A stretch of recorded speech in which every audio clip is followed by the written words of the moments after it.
ओलोए सब साहुरम मंगलम भगवान वीरो मंगलम गौतमोगड़ी मंगलम कुंद कुंदांजो जैन धर्मोस्तु मंगलम सर्व मंगल मंगल्यम सर्व कल्याण कारकम प्रधानम सर्वधर्माणाम जैनम जयतु शासन जैनम जयतु शासनम नमः समय साराय स्वानुभूत्या चकासते चित स्वभावाय भावाय सर्वभावांतर छेदे वंदितु सर्व सिद्धे ध्रुवम अचलम अड़ोवम गदिम पत्ते वोक्षामि समय पाहुड़ मिड़मो शुद्ध केवली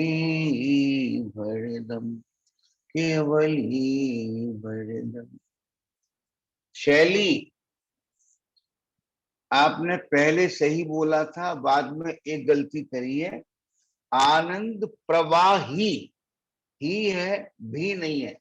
तुमने एक बार ही बोला था, बाद में भी बोला है बार बार, है ना।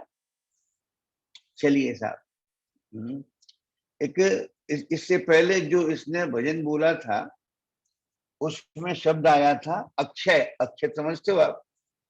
अक्षय समझते हो पंकज? इसमें कभी क्षय नहीं होता, जितना है उतना ही रहता है। फिर आगे उन्होंने स्पष्ट किया, घटता न बढ़ता, न घटता न बढ़ता। का मतलब क्या है? का मतलब ये है, बोलो, घटता न बढ़ता का मतलब क्या महेश? बोलो, कहीं आया स्वाध्याय में कि नहीं आया? अपने समय चौथा सार नंबर नियम की सार। गाथा, चौथा नंबर की गाथा में आया है, 40 नंबर। मेरे मेरे कितने प्यारे प्यारे बच्चे हैं कि 14 नंबर ही गाथा में आया अंकल, नियत नियत शब्द आया है ना। तो नियत शब्द आया तो घटता न बढ़ता में कह रहे हैं। वैसे ही देखो कि वहां पर नरक में गया, निवुद में गया, वहां कुछ न घटा, और अरिहंत हो जाएगा तो बढ़ेगा, सिद्ध हो जाएगा तो बढ़ेगा। प्रभु है, प्रभु ही रहा। और कल 6 नंबर की गाथा अपनी चल रही थी, आज भी चलेगी। उसमें एक सेंटेंस बड़ा प्यारा आया लास्ट में, लास्ट वाला, है ना। उस पर अब थोड़ा सा विचार किया। विचार तो ये विचार करते नहीं बैठ करके, तो सोचो कि बैठ करके करते हो, ये रहता है तो पहुंच जाती है बिजली की तरह बात। उसमें आया ना, वही समस्त अन्य द्रव्यों के भावों से भिन्न रूप से उपासित होता हुआ शुद्ध कहलाता है। ठीक है, तो इसका मतलब क्या? उपासना हो रही है, उपासना हो रही है। ज्ञान में ज्ञायक जानने में आ रहा है, उपासना हो रही है। तो अब एक क्वेश्चन है कि जहां उपासना होती है उस स्थान को क्या बोलते हैं मोहित? जहां तुम उपासना करने जाते हो उस स्थान को क्या बोलते हैं? उसको बोलते हो मंदिर। तो फिर ये मंदिर है आपका, और ये मंदिर कैसा है? शाश्वत मंदिर है। समझ आई बात? क्या कहने जा रहे हैं कि उपासना कहाँ होती है कि मंदिर में? तो ये आपका मंदिर है, और इस मंदिर में जो प्रभु विराजमान हैं वे कैसे हैं? कि शाश्वत प्रभु हैं, शाश्वत उपासना है ना। बोलो, इसका नाम क्या हुआ? इसका नाम हुआ शाश्वत प्रभु, शाश्वत उपासना। बोलो भैया, इसका नाम हुआ भक्तामर। भक्तामर। चलो साहब, समझ में आ गई बात? ये बात ख्याल में रखना। तो इसलिए इसमें छल ग्रहण नहीं करो। तो एक बात बोलूं कि मंदिर तो रोज जाओ, मंदिर रोज जाना है, रोज मंदिर जाओ, नियम से जाओ, अच्छा टाइम भी लगाओ, भगवान की भक्ति भी करो। क्यों भगवान की भक्ति क्यों करें? भगवान की भक्ति क्यों करें? इसलिए करो। आज मैं पंडित साहब की पूजा में एक अर्घ बोल रहा था, सैकड़ों बार आई बात ख्याल में कि हम भगवान की भक्ति क्यों करते। तो भगवान की भक्ति हम करते हैं तो बहुत से लोगों को ये बात नहीं मालूम है। वो गए, अपने चावल निकाले और चढ़ा दिए, और ओम नमः सिद्धिभ्या, न सिद्ध का स्वरूप जानते हैं, न अरिहंत का स्वरूप जानते हैं। अपना स्वरूप तो बहुत दूर की बात है। पंडित जी साहब की देवशास्त्र गुरु की पूजा में आया, देव शास्त्र गुरुवर अहो मम स्वरूप दर्शाए। आपने मेरे को मेरा स्वरूप दिखाया। मेरा स्वरूप माने क्या है? मेरी प्रभुता दिखाई, मेरा परमात्मपना दिखाया और उस परमात्मपने को प्रकट करने का मार्ग बताया। देव शास्त्र गुरुवर, और ये बात समझ में आने पर जो प्रमोद हुआ ना, आनंद हुआ, आह्लाद हुआ, अहो देव शास्त्र गुरुवर आहा मम स्वरूप दर्शाए। सुनना ध्यान से, किया परम उपकार मैं नमन करूं हर्षाए। ये आपने मेरे को मेरा स्वरूप दिखाया, मेरी प्रभुता दिखाई, ये आपने मेरे ऊपर परम उपकार किया है। ऐसा उपकार आज तक किसी ने नहीं किया, ना कर सकता है। परम माने सर्वोत्कृष्ट, किया परम उपकार, इसलिए मैं आपको प्रभु नमस्कार करता। ठीक है, बोलो मोहित, समझ में आई बात की नहीं आई? इसलिए जाते हैं हम भगवान के पास। फिर कहते हैं, फिर क्या होता है? जब आऊं मैं आप ढिंग, जब मैं आपके पास आता हूं। जब आऊं मैं आप ढिंग, क्या था वो आगे की लाइन बोलना? जब आऊं मैं, हाँ निज स्मरण होए। निज स्मरण सुआए। नहीं, जब आता मैं आप ढिंग निज स्मरण आए। आपके पास आकर के मेरे को अपना स्मरण आता है, अपनी प्रभुता का स्मरण आता है। तो कहते किया परम उपकार, देव शास्त्र गुरुवर अहो मम स्वरूप दर्शाए। किया परम उपकार मैं नमन करूं हर्षाय। जब आऊं मैं आप ढिंग निज स्मरण सुआए। निज प्रभुता मुझ में प्रभो प्रत्यक्ष देय दिखाए। समझ में आया मोहित कि नहीं? बोलो है कि हम इसलिए आते हैं, और जैसे वहां जाते हैं वैसे ये मंदिर है। जैसे वहां जाने का नियम है, ऐसे ही यहाँ भी जाने का नियम बनाओ। कम से कम दरवाजा तो खटखटाओ, है कि दरवाजा खोलो। देव शास्त्र गुरु हरि हो मम स्वरूप दर्शाए। किया परम उपकार में नमन करूं हर्षाय। जब आऊं मैं आप ढिंग, ढिंग माने पास, जब आऊं मैं आप ढिंग निज स्मरण सुआए।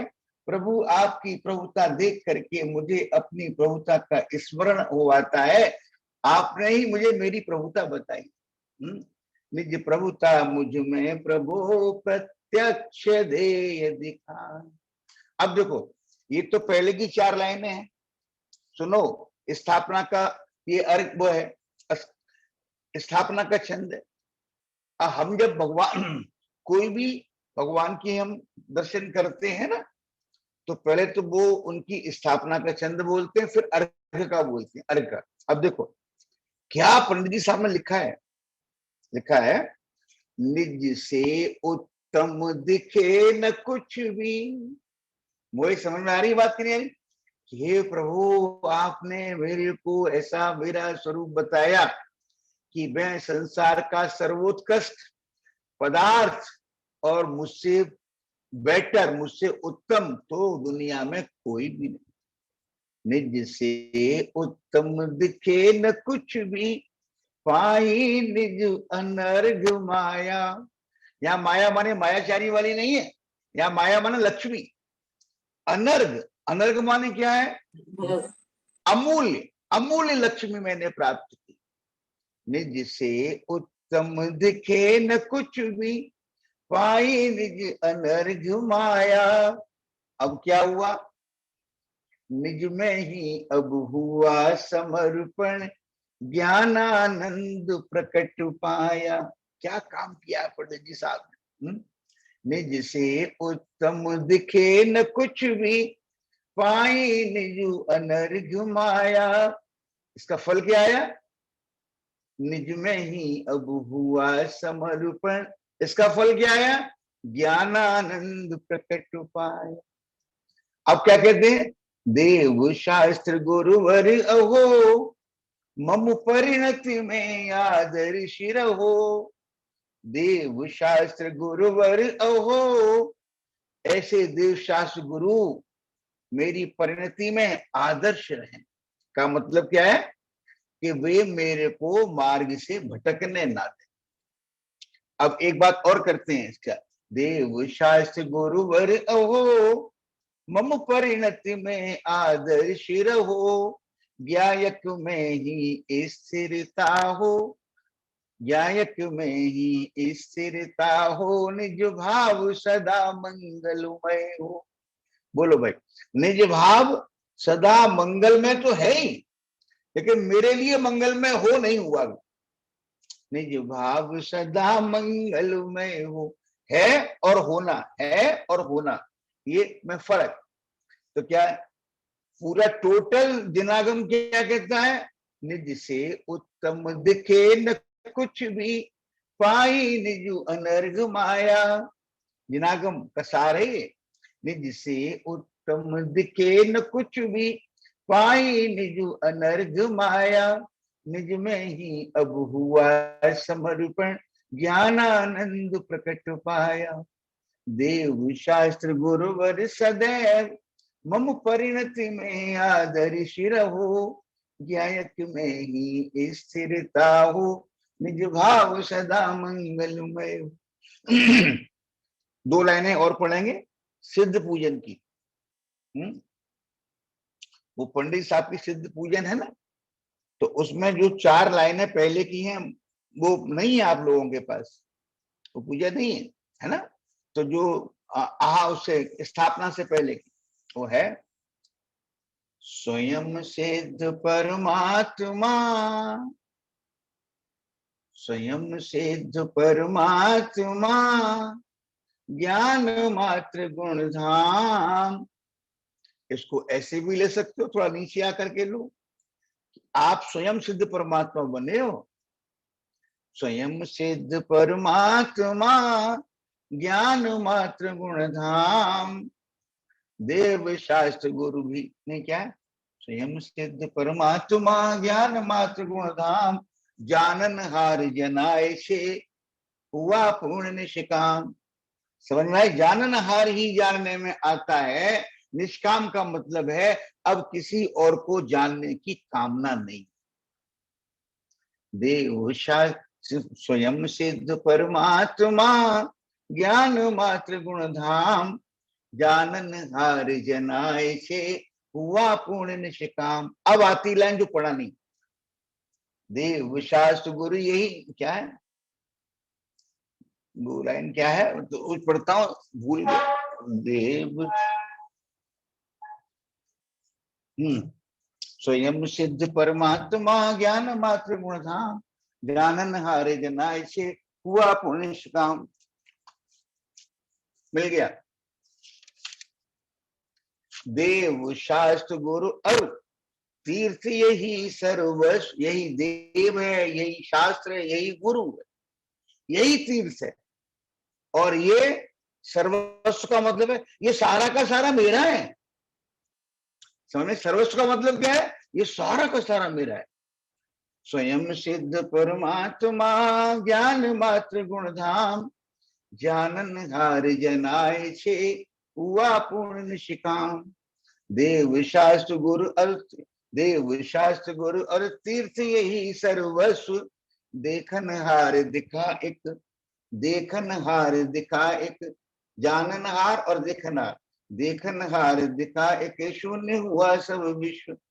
अब यहाँ पर वो कहनी बात हमारे को, जो ये क्यों पढ़ी, सुनो मोहित, सुनो पंकज, ये इसलिए पढ़ी है कि देवशास्त्र गुरु की पूजा में जो अष्टक आया ना, देवशास्त्र गुरुवर मम परिणति में आदर्श रहो, और इसमें देवशास्त्र गुरु कौन है कि ये पढ़ा ना अपन ने।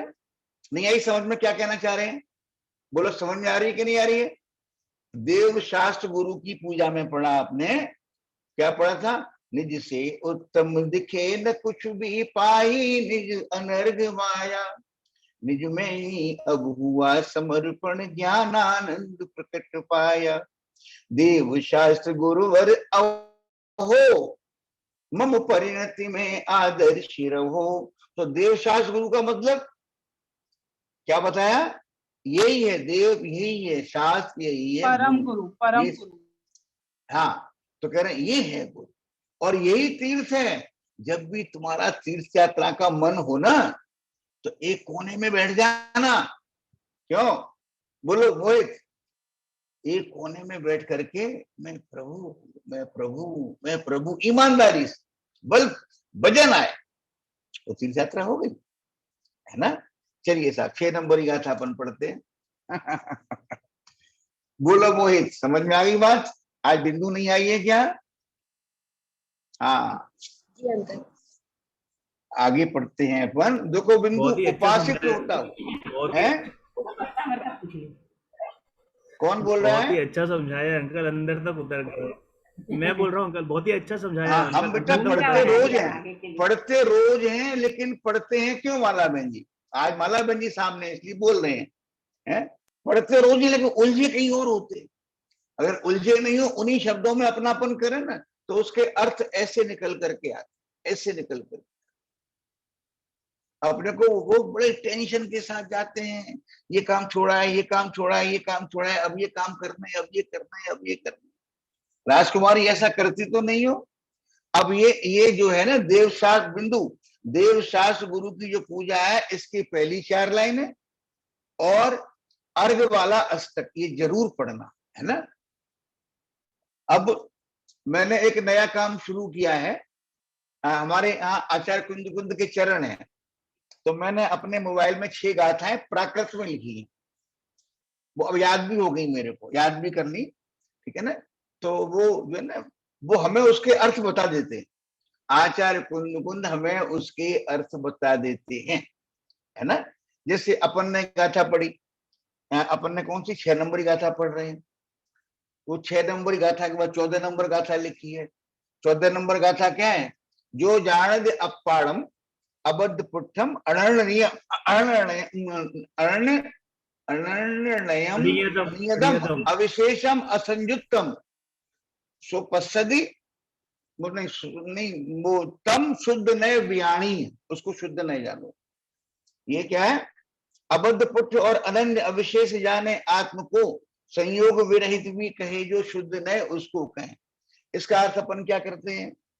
इसका अर्थ करते हैं अपन, जो आत्मा को अबद्ध पुत्र, अनन्य नियत, अविशेष और असंयुक्त जानता है, वह शुद्ध नहीं। अब आज इसका अर्थ थोड़ा चेंज हुआ। आत्मा हटाओ, अपाड़म का मतलब है अपने आप को। वो समझ में आई बात कि नहीं आई? जो अपने आप को अबद्ध पुट्ठम अनन्यम नियदम, ठीक है, समझ में आई, जानता है, ठीक है ना, वह शुद्ध नहीं। और जो देखो मोहित, जो अपने को ऐसा जानता है और ऐसा मानता है, अपने को, आत्मा को नहीं, आत्मा को जानता तो 2 हो गए फिर। जो अपने को ऐसा जानता है, अपने को ऐसा मानता है, कह रहे हैं वो सर्व जिन शासन को जानता है। आचार्य कुंद कुंद ने ये बताया आज मेरे को, बेटा अपाड़म का अर्थ आत्मा नहीं करना, अपने आप को, अपने आप, ये करना। मैंने कहा वाह गुरु, है ना, ऐसे गुरु हैं आचार्य कुंद कुंद अपने, है ना। सर पे करो विराजमान, ओ मेरे गुरुवर। चलो सर। क्या ही समझ में बात समझ में आई बिंदु? आनंद लिया इसका कि नहीं है? चलो अपन, अरे अंकल जी, अरे भाई साहब, 6वीं गाथा तो शुरू करो, करते हैं भाई। अब कह रहे हैं गायक की बात चल रही है, गायक की नहीं, अपनी बात चल रही है, मेरी बात चल रही है, मेरी बात चल रही है, अपनी बात चल रही है। तो कह रहे हैं जो स्वयं अपने से ही पढ़ लेते हैं, वो जो स्वयं अपने से ही सिद्ध होने से अनादि सत्ता रूप है, कभी विनाश को प्राप्त न होने से अनंत है, नित्य उद्योत रूप होने से क्षणिक नहीं है बिंदु। इसका मतलब है कि जो उद्योतपना है ना, इसका उद्योतपना, वो उद्योतपना नित्य है और वो उद्योतपना क्षणिक नहीं है। वो उद्योतपना क्षणिक नहीं है, यानी जब तुम्हें लगता हम सो रहे हैं तब भी वो जाग रहा है। नित्य उद्योत रूप होने से क्षणिक नहीं है, और स्पष्ट प्रकाशमान ज्योति है। ऐसा जो ज्ञायक एक भाव है वह संसार की अवस्था में अनादि बंध पर्याय की निरूपणा से, क्या बताया था माला बहन जी संसार की अवस्था में? इसका उपयोग संसरण करता रहता है। नहीं आगे बताओ ना, सही से इसको स्पष्ट करो ना थोड़ा सा। हमारे शब्दों को हम कोई आपको आचार्य जी के शब्द दोहराते हैं क्या? हम इसका अर्थ बताओ। इस जो कर्म के उदय से प्राप्त जो संयोग है उनमें पूरा अपनापन जो करता है, मैं माँ हूँ। नहीं नहीं, और नहीं, ऐसे नहीं। जैसे मेरा है ना, मेरा लब्बी में, डिम्मी में, सुशांत में, शिल्पा में, दृषि में, अनन्या में, अन्वय में जो उपयोग घूमता है उसका नाम संसरण। वो दृषि से निकला अनन्या में घुस गया, अनन्या से निकला अन्वय में घुस गया, है ना, यही घूमता रहता है उपयोग। इससे बाहर अपन देख नहीं पाते। संसरण का मतलब ये, बिंदु समझ में आई बात कि नहीं? यही तो उपयोग घूमता है। अब कर्म के वो भाषा कुछ भी करो लेकिन वहां नहीं आना। वहां पर जहां अटैक करना वहां अटैक नहीं करना, है ना, घुमा फिरा करके अपना बचने की कोशिश करना। ठीक है, उत्तर से मालूम पड़ता है कि कहां गड़बड़ हो रही है। बोलो बिंदु, संसरण माने क्या? जोर पड़ता है, जोर पड़ता है बहुत है, इनके बिना हाय मेरा क्या होगा, क्या होगा। तो कह रहे हैं देखो बिंदु, कह रहे हैं उपयोग इतना घूमता रहने के बावजूद भी ज्ञान में ज्ञायक सदा मौजूद रहता है ना। क्या बोले? उपयोग इतना घूमने, और देखो बिंदु, तुम्हारे यहां या मेरे यहां प्रेसिडेंट ऑफ इंडिया आ जाए तो हम एक बार को अपने भाई की और अपने बच्चे की भी उपेक्षा कर देंगे। पहले इन्हें भोजन कराओ, तुम बेटा बाद में कर लेना। करते हैं कि नहीं करते हैं? ये तो प्रभुता है, ये तो मेरा प्रभु है, ये तो मैं प्रभु हूं, भगवान आत्मा हूं, परमात्मा स्वरूप हूं। तो इसके सामने किस किस की उपेक्षा करनी? इसके सामने तो दुनिया उपेक्षा करने लायक। हमें तो कहने में अभी भारी पड़ रहा है, अभी कहने में ही वजन पड़ रहा है। बोलो भैया। तो ये कह रहे हैं संसार की अवस्था में अनादि बंध पर्याय की निरूपणा से देखा जाए। अनादि बंध पर्याय की निरूपणा से देखो, मोहित क्या अर्थ किया था अनादि बंध पर्याय का? कि अनादि काल से कर्मों से बंधा हुआ आ रहा है। नहीं, ये नहीं किया था, ये तो पहले आ गई। ये बात तो पहले संसार में आ गई कि जो अनादिकाल से कर्म बांधे हैं वे उदय में आते हैं और उनके उदय में संयोग मिलते हैं और उन संयोगों में अपना ज्ञान घूमता रहता है। ये बात तो आ गई। अनादि बंध पर्याय का मतलब पंकज याद है क्या किया था? कि अपनी दृष्टि बंधी हुई है। दृष्टि बनी हुई है अपनी, बनी नहीं, बंधी हुई है। दृष्टि बंधी हुई है, बंधी हुई, और वो दृष्टि उन्हीं में जाती है। वो दृष्टि अपने साथ ज्ञान को भी ले जाती है। वो दृष्टि जब ज्ञान को ले जाती है तो ज्ञान को अपना काम नहीं करने देती। पहले ज्ञान इधर लगता है और फिर दृष्टि इधर लगती है। बोलो, पहले क्या होता है मोहित? पहले आत्मानुभूति होती है और उसके बाद फिर अपना, उसके साथ ही अपनापन होता है। लेकिन कहने में ये आता है कि आत्मानुभूति के बाद सम्यक दर्शन होता है। पंकज समझ में आई बात? आप भूल गए थे इसका मतलब? आप भूल गए थे ना? अनादि बंध पर्याय का मतलब, जब भी देखो, अनादि बंध पर्याय का मतलब क्या है? जब भी चिंतन करोगे तो किसका करोगे? वो जो 20-25 आइटम है उन्हीं का चिंतन तो करोगे। बोलो मोहित, क्या कह रहे हैं? इसका मतलब क्या है? आप जब लेटते हो, जब खाते हो, जब पीते हो, जब व्यापार करते हो, तो आपको चिंतन किसका रहता है? आपके ज्ञान पर हावी कौन रहता है? ज्ञान पर हावी रहता है पर। तो दृष्टि बंधी हुई है, इस दृष्टि को वहां से खींचने के लिए हमारे आचार्य आपको आपकी प्रभुता, आपका परमात्मपना दिखा रहे हैं। जितना सुख तुम्हें उनके चिंतन में मिलता है, कह रहे उससे अनंत गुना सुख तुम्हें अपनी प्रभुता के चिंतन से मिलता है। और देखो मोहित, उधर जो दृष्टि बंधी हुई है, क्षण क्षण कर्मों का बंद हो रहा है, और इधर अपनी प्रभुता का निर्णय करके जब बल से, बलपूर्वक पंकज अपन कहते हैं ओ मैं तो प्रभु हूं, तो बंद होता है, वो तो अलग बात है।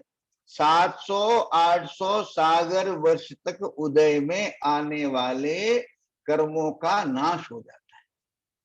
बोलो पंकज, जिस पर में दृष्टि बंधी हुई है, उसका चिंतन करने से, उसका अपनापन करने से अपने को नए गंदे गंदे कर्मों का बंध, और अपनी प्रभुता का निर्णय पूर्वक स्मरण करने से कह रहे हैं जो नया बंध है वो तो बहुत कम होता है, और 700-800 सागर वर्ष तक उदय में आने वाले कर्मों की निर्जरा हो जाती है। बोलो तो भैया कौन सा काम करना है? दृष्टि खोलनी है कि नहीं खोलनी है? दृष्टि खोलनी चाहिए कि नहीं खोलनी चाहिए? बिंदु थोड़ी सी गांठ तो कमजोर करें, है? ऐसे बांध रखी है, ऐसे लगता है जैसे गाय होती है ना, गाय को खूंटे से बांध दिया और 6 फुट की रस्सी है उसकी, 6 फुट लंबी रस्सी है, तो गाय वहीं घूमती रहती है, वहीं घूमती रहती है। वो कोल्हू का बैल, बड़ा अच्छा एग्जाम्पल, कोल्हू का बैल। तो अपन कोल्हू के बैल बने हुए हैं, है ना? अरे भैया प्रभु है, तू प्रभु है, प्रभु है। समझ में आ रही है कुसुम जी? तो कह रहे हैं अनादि बंध पर्याय की निरूपणा से कर्म पुद्गलों के साथ, कर्म पुद्गलों के साथ एक रूप होने पर भी, यही बताया था कल, कर्म पुद्गलों के साथ एक रूप होना क्या? अपना विस्मरण होना, अपना विस्मरण होना नहीं, अपना विस्मरण रहना, अपनी उपेक्षा रहनी, और अपने को बेटे को देख करके पूरा का पूरा क्या मान लेना कि मैं मम्मी हूं। तो नीर शीर की भांति हो तो आत्मा, हो तो भगवान आत्मा, हो तो प्रभु, और मान क्या लिया? और देखो कहते नहीं हो मैं मम्मी हूं, सोचते नहीं हो कि मम्मी हूं, लेकिन मम्मी रूप परिणम जाते हो। कल एग्जाम्पल दिया था मैंने आपको, है ना? मम्मी रूप परिणम जाते हो। तो कह रहे ऐसे ही व्यापार करने बैठे तो व्यापारी बन गए, अब भूल गए कि मैं प्रभु। भूल गए नहीं, भूले पड़े अनादिकाल से। एक समय के लिए भी अपनी प्रभुता का आह्लाद ला करके, वजन ला करके, उत्साह और उल्लास के साथ स्मरण किया होता तो आज यहां नहीं बैठे होते, सिद्धालय में बैठे हुए अपनी प्रभुता का आनंद ले ले। देखो दोबारा करने का भाव आ गया, मैं मुझे लगा भूल गए होंगे, है ना? तो कह रहे हैं अनादि बंध पर्याय की निरूपणा से नीर क्षीर की भांति कर्म पुद्गलों के साथ एक रूप होने पर भी द्रव्य स्वभाव की अपेक्षा से देखा जाए। द्रव्य माने क्या? द्रव्य माने त्रिकाली, कभी न बदलने वाला, उसका नाम द्रव्य, बदलने वाली सो पर्याय। तो द्रव्य का मतलब क्या? नहीं मैं तो हूं, वो तो ठीक है मोहित, लेकिन यहां कहना यह है द्रव्य स्वभाव, यानी जो चीज बदलती नहीं है कभी, उसका नाम द्रव्य। तो आपका शरीर बदला, कर्म बदले, राग के विषय बदले, राग की मात्रा कम ज्यादा हुई, ठीक है ना, द्वेष की मात्रा कम ज्यादा हुई, ये सारे काम हुए, लेकिन आपकी जो प्रभुता है, आपका जो परमात्मा है, वो तो कैसा? वो नहीं बदला, वो नहीं बदला। इसका नाम है द्रव्य स्वभाव। द्रव्य माने परमात्मा, स्वभाव। द्रव्य स्वभाव की अपेक्षा से देखा जाए तो दुरंत कषाय चक्र के उदय की विचित्रता के वश तरह तरह की कषायों का उदय है। विचित्रता तरह तरह की कषायों का उदय। देखो एक बिंदु क्या नाम है, मोहित, भाव परावर्तन किया ना, सबसे बड़ा है भाव परावर्तन, सबसे बड़ा। द्रव्य परावर्तन, क्षेत्र परावर्तन, काल परावर्तन, भव परावर्तन और भाव परावर्तन। एक भाव परावर्तन में, सुनना ध्यान से, एक भाव परावर्तन में द्रव्य परावर्तन से अनंत गुणा अनंत गुणा अनंत गुणा अनंत गुणा अनंत, इतना समय लगता है। आप रुकना। और एक द्रव्य परावर्तन में, कि एक द्रव्य परावर्तन को समझने की कोशिश करना, आत्मानुभव हो जाने के बाद, सम्यक दर्शन हो जाने के बाद संसार में भटकने का काल अर्ध पुद्गल परावर्तन रह जाता है, अधिक से अधिक। मतलब अगर आप सम्यक दर्शन होने के बाद अपने स्वरूप को भूल भी जाते हो और लाखों करोड़ों अरबों खरबों शंखों वर्ष तक याद नहीं आता है, लेकिन जो बीज पड़ा हुआ है वो बीज कभी न कभी फलित होता है, प्रभुता का स्मरण आता है और आप चले जाते हो। ये तो बात रही किसकी, जो भूल गया। और जिसको याद रहता है उसका कितना समय लगता है, कहीं ज्यादा 2 4 5 भव, इससे ज्यादा नहीं लगता। अब यहाँ कहना ही था देखो मोहित, कितनी गजब की बात है, सारे भाव हुए, सारे भाव। आपको इस जीवन में एक भाव दोबारा नहीं आता। एक एग्जाम्पल देते हैं, देखो मोहित, एक एग्जाम्पल देते हैं। 1 लाख ईंटें हैं, 1 लाख ईंटें देखने में सारी एक जैसी लग रही हैं, कोई 2 ईंटें मिलती नहीं है, कोई 2 रोटियों का डिजाइन एक जैसा नहीं होता, फर्क होता है। तो अगर ऐसे अनंत अनंत अनंत अनंत अनंत प्रकार के भाव हुए, एक भाव नहीं हुआ, बस एक भाव होने से रह गया। वो भाव कौन सा है, मैं प्रभु हूं, मैं प्रभु हूं, मैं प्रभु हूं। अपने आनंद से लबालब भरा हुआ, ज्ञानानंद से लबालब भरा हुआ, सहजानंद परमानंद से लबालब भरा हुआ प्रभु में, ये भाव नहीं हुआ। अब वो सारे भाव हुए, उन भावों का आपने आनंद लिया। सुनना ध्यान से, तुम अपने बच्चे को, पंकज हम छुड़ा नहीं रहे, घबराना नहीं कोई, अपने बच्चे को आप प्रेम करते हो तो जो जो भाव तुम्हारे होते हैं उससे अनंत गुने अच्छे भाव भी पहले हुए, सारे हुए ना। लेकिन एक बच्चा छोड़ दिया आपने, अपनी प्रभुता, ऐसा भाव। तो अब कहने का मतलब क्या है, अब ये भाव करने का समय है। बार बार आचार्य श्री आपको जगा रहे, जागो, इधर आओ। देखो एक कलश याद आ गया मेरे को, निर्जरा अधिकार का, अपद पद में मस्त नित अंधे जगत के प्राणी। अपद, अपद माने क्या, मैं मम्मी हूं ये अपद है, मैं पापा हूं ये अपद है, मैं बालक हूं ये अपद है। अपद पद में जो तुम, अपद पद का मतलब क्या है कि जो तुम हो नहीं। अपद पद में मस्त, कब से मस्त हो, अनादिकाल से। अपद पद में मस्त नित अंधे जगत के प्राणी, सारा जगत इसी में मस्त है। उनको आचार्य संबोधन दे रहे हैं, अपद पद में मस्त नित अंधे जगत के प्राणियों, यह पद तुम्हारा पद नहीं, मम्मी पना पापा पना ये तुम्हारा पद नहीं, भक्त पना तुम्हारा पद नहीं है ना। बोलो तुम्हारा पद क्या है, कि मेरा पद तो मैं प्रभु, मैं प्रभु। अपद पद में मस्त नित अंधे जगत के प्राणियों, यह पद तुम्हारा पद नहीं, निज जान कर क्यों सो रहे। बोलो निज जान कर क्यों सो रहे, जागो, जागो, पंग पूजा सेकेंड, जागो, इधर आओ। माला बहन जी इधर देखो, जागो इधर आओ रहो मगन परमानंद में। परमानंद, परम माने सर्वोत्कृष्ट, सर्वोत्कृष्ट आनंद में मग्न हो जाओ। मग्न होना है तो क्या करो? परमानंद में हो तुम स्वयं हो चैतन्य।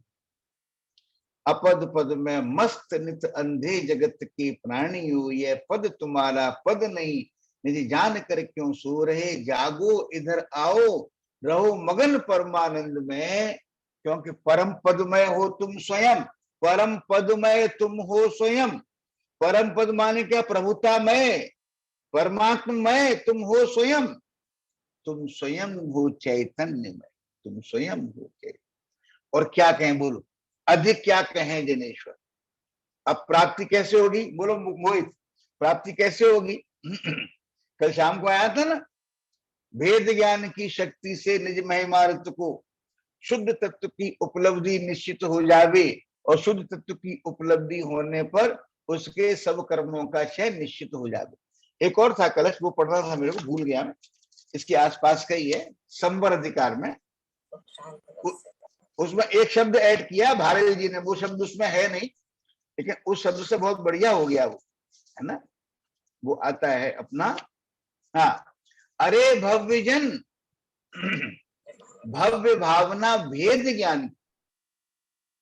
अरे भव्य जन भव्य भावना भेद ज्ञान की, बिन विराम के तब तक वाना। कब तक वाना? जब तक पर से हो विरक्त। यह ज्ञान ज्ञान में ही स्थिर ना हो जाए, अधिक क्या कहें जिनेश्वर। अब तो एक ही कमी रह गई है कि वे भगवान तुम्हारा हाथ पकड़ के ले जाएं और जबरदस्ती तुम्हारा सर प्रभुता में डुबो दें। देखो ये हो तुम प्रभु, ये हो, वहां भी फड़फड़ाओगे। अरे वो बेटा दिखाई नहीं दे रहा, अरे वो बेटी दिखाई नहीं दे रही, है ना। अरे निकालो बाहर, मेरे को खाना बनाना है, बेटी का नाश्ता बनाना है ना। क्या कह रहे हैं बोलो भैया, समझ में आ रही है कि नहीं आ रही? ये मना कर रही है, क्या नाम है, अर्चना। ये अर्चना मना कर रही है कि नहीं भाई साहब ऐसा नहीं होगा। अरे ये कहना तो बहुत सरल है कि ऐसा नहीं होगा, लेकिन जब मौका पड़ता है तो अपनी प्रभुता को चूक जाते हो, और अपनी प्रभुता से आपको हटाने वाले जो माध्यम है उनमें मस्त हो जाते, है ना। समझ में आई बात कि नहीं आई? क्यों बिंदु, कहाँ अटकते हो? क्या कहते हैं? और देखो क्या लिख रहे हैं, मतलब ये देखो बिंदु, आचार्य श्री ने किया क्या है। आपको बस उंगली पकड़ करके ऐसे समझो जैसे कार होती ना, कार, टॉय कार, है ना बिंदु। वो कार क्या किया, अपन ने फर्श पे रखी, है ना, और उसकी चाबी भर के फर्श पे रखी और बटन दबा दिया बस, और वो कार दौड़ने लगी। अपनी कार की बैटरी डाउन तो नहीं है? क्यों माला बहन जी, क्या कह रहे हैं? अगर वो सर्वी डुबो देंगे ना अपना, तो क्या करेंगे? अरे रुको जरा प्रभु, रुको रुको रुको, है 1 घंटे बाद आना, 2 घंटे बाद आना, अभी तो ये काम कर लेने दो, बच्चे आ रहे होंगे, नाश्ता बना लेने दो। हाँ, अरे भैया भूल नहीं जाना। और देखो आचार्य ने एक बात और कही, बहुत बढ़िया बात कही। टाइम रह गया 3 मिनट। अब तक जो भी हुए सिद्ध या आगे होंगे, महिमा जानो एकमात्र बस भेद ज्ञान। अब भेद ज्ञान का अर्थ क्या बताया था? अपने भेदों का ज्ञान होना। सबसे बड़ा भेद क्या है? जो अपने को, भेद माने रहस्य अपना, कि मैं प्रभु, मैं प्रभु, मैं प्रभु, मैं प्रभु, ये है भेद। अनादि काल से अपने को प्रभु स्वीकार नहीं किया। भगवान मिले अनंत बार समुषण में गए, भाभी क्या करते रहे? हाँ भैया, अनंत बार समुषण में गए, वहां क्या करते रहे? इधर देखते रहे, उधर देखते रहे। ये आ गए, वो नहीं आए, रमेश नहीं आए। हाँ सुरेश तो बैठे हुए हैं, वो राजकुमारी भी बैठी हुई है, सब बैठे हुए हैं, लेकिन क्या किया है? तो क्या बात चल रही थी? अब तो अपना भेद नहीं जाना, और भेद जानने को मिला तो उसमें अपनापन नहीं किया। ये तो भेद, और ये भेद जानने के बाद क्या आएगा, मैं मम्मी नहीं हूं, मैं तो प्रभु हूं। मैं पापा नहीं हूं, मैं तो प्रभु हूं। मैं व्यापारी नहीं हूं, मैं तो प्रभु हूं। जब ये भेद करोगे फिर कहां स्थित हो जाओगे, जो मैं हूं ही नहीं, जो मैं हूं ही नहीं, तो वो फिर मैं क्यों उधर जाऊं कि भाई मैं नहीं हूं। जैसे पंकज, तुम्हें कहीं विचार आता है मैं सरिता नहीं हूं, मैं ममता नहीं हूं, मैं कल्पना नहीं हूं, कहीं विचार आता है कि नहीं आता। तो अपने को पक्का निर्णय है कि मैं पंकज। ऐसे ही जब पक्का निर्णय हो जाता है, अपने भेदों को जान करके, मेरी भिन्नता को जान करके, बहुत कहना है इसमें, तो पक्का निर्णय हो जाता है कि मैं प्रभु हूं। तो करें तो फिर ये इसकी महिमा क्या है, ये वेद ज्ञान का फल आपको सिद्धालय पहुंचाता है। अब तक जो भी हुए सिद्ध या आगे होंगे, महिमा जानो एकमात्र सब भेद ज्ञान। और जीव जो भटक रहे हैं वे भव सागर में, भेद ज्ञान के ही अभाव से भटक रहे हैं। भेद ज्ञान का अर्थ खूब पढ़ा लें हम, लेकिन ज्यादातर लोग वही करते हैं। भेद ज्ञान का अर्थ क्या है, भेद ज्ञान मान ये मेरा नहीं है, ये मेरा, ये मेरा नहीं है। अरे यहाँ आ जाओ ना, यहाँ अपने मकान में बैठ करके कहो कि ये मेरा है। दूसरे के मकान में बैठे रहते हो, कहते हो नहीं ये मेरा है, ये मेरा नहीं है, ये मेरा है, ये मेरा नहीं है। अपनी प्रभुता में समा जाओ एक बार। अपनी प्रभुता को पहले अपने मस्तिष्क पर सबसे ऊंचा धारण करो। आई थी ना, निज से उत्तम दिखे न कुछ भी। मुझसे ऊंचा कौन है, मुझसे ऊंचा कोई नहीं। मैं तो प्रभु, मैं तो प्रभु, मैं तो प्रभु। समझ में आ रही है बात कि नहीं आ रही है, बोलो भैया, हैं? चलिए साहब, हो गया टाइम। हाँ बोलो, कौन बोल रहा है? आवाज मतलब फिर नीलेश बोल रहा हूँ मैं, मामा जी। हाँ बोलो, नीलेश बोल रहा हूँ, नीलेश। आवाज हाँ, आ रही है? आ रही, आ रही। मैं बोल रहा हूँ, आप भी बोल रहे हो ना कि हमने कई बार ये सुना है, बट हम इतने उलझे रहे कि हमें कभी वो टच नहीं हुई ये वाली बात। और गाथा नंबर 4 में तो ये आया था, हमें सुनने को मिली नहीं कभी ऐसी बात। नहीं, हाँ बता, हाँ ये भी बताया था बेटा, शाबाश, वेरी गुड, बहुत अच्छा। आपके मायने वो गाथा आई, इससे अच्छी क्या बात। वहां ये भी बताया था, देखो वहां गुरुदेव से किसी ने प्रश्न किया कि आप कहते हो एकत्व विभक्त आत्मा की बात सुनी नहीं कभी, है ना। तो और दूसरी तरफ आप कहते हो कि अनंत बार हम भगवान के सम्मोषण में गए, तो क्या भगवान के सम्मोषण में एकत्व विभक्त आत्मा की बात नहीं आई? तो गुरुदेव कहते हैं हाँ आई, हाँ आई, लेकिन वो सम्मोषण में बैठ करके अपन स्वाध्याय कर रहे हैं ना, तो बहुत से शेर ऐसे होते हैं कि स्वाध्याय करते करते भी उनका दिमाग घूमता रहता है इधर उधर, है ना, इधर उधर देखते। ऐसी सम्मोषण में किया कि भगवान ने तो कही, तेरे कान में नहीं पड़ी, लेकिन तेरा उपयोग उधर नहीं होने के कारण वो सुना ना सुना बराबर हो गया, या तूने सुनी लेकिन उसका प्रयोग नहीं किया, तो कह रहे वो सुनने का तेरे को लाभ नहीं हुआ, इसलिए कहा कि तूने सुनी नहीं। समझ में आ गई बात बेटा? है ना? आज भी सुन रहे हो, आज भी सुन रहे हो। जो गलती पहले करते आए हो अनादिकाल से, करें अब वो गलती नहीं करना। महाभाग्य से ये बात सुनने को मिलती है कि तू प्रभु है, तू प्रभु है, तू प्रभु है। ये शरीर प्रभु नहीं है, इसके अंदर जो आत्मा है वो प्रभु नहीं है। आत्मा के अंदर कभी न बदलने वाला जो परमात्मा है वो प्रभु है। वहां दृष्टि करके मैं प्रभु हूं, मैं प्रभु, खाली मैं प्रभु हूं, मैं प्रभु हूं नहीं बोलना, दृष्टि वहां करने की कोशिश करना, और ऐसे मैं प्रभु हूं, मैं प्रभु हूं, है ना। खाली प्रभु हूं बोलने से हो जाए तो अपन, जैसे आजकल क्या होता है भाई मोहित, जैसे होता क्या है, नमोकार मंत्र, जैसे शुभ भाव में नमोकार मंत्र हमेशा चलना चाहिए, अब चलता है नहीं हमेशा, तो उन्होंने क्या किया, वो घंटी लगवा ली, एक 100 रुपए का इंस्ट्रूमेंट आता है ना, उसमें नमोकार मंत्र भरा हुआ है, वो चल रहा है, वो चल रहा है, वो चल रहा है, और अपन अपने काम कर रहे हैं और दिमाग कहीं और काम कर रहा है ना। कि ऐसे ही मैं प्रभु हूं, मैं प्रभु हूं, वजन आए, दृष्टि अपने ऊपर आए, दृष्टि एकदम नहीं आएगी, दृष्टि को लाने की कोशिश करना, सारे बंधन तोड़ करके, शरीर का बंधन तोड़ करके, कर्म का बंधन तोड़ करके, राग का बंधन तोड़ करके, आत्मा का बंधन तोड़ करके सीधे अपने परमात्मपन की दृष्टि करके, तब मैं प्रभु, मैं प्रभु, मैं प्रभु। ठीक है, समझ में आ गई? बोलो मोहित। निज निधि निज में बताई, ये परम उपकार है, उसके लिए जिन वाणी मां को वंदना शतवार है, वंदना शतवार है। बिंदु, ये ऐसा तो नहीं लग रहा कि छठवीं गाथा तो चली नहीं आज बिल्कुल।